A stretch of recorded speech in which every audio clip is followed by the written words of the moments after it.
ఏటిగట్టు చెబుతుంది అడుగు మన చేప వేట కథలు, మర్రి చెట్టు చెబుతుంది పంచుకొని తిన్న సత్తి రుచులు,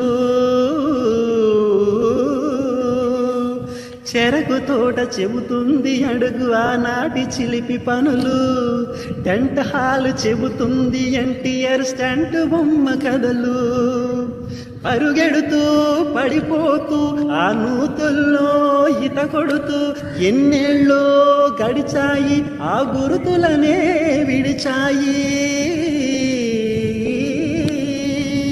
వయసెంత మరచి కేరింతలాడి ఆ తీపి జ్ఞాపకాలు కలకాలం మన వెన్నంటే ఉంటాయి.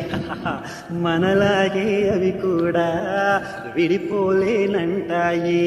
హోయ్ మీ సమున్న నేస్తమా నీకు రోషమెక్కువ.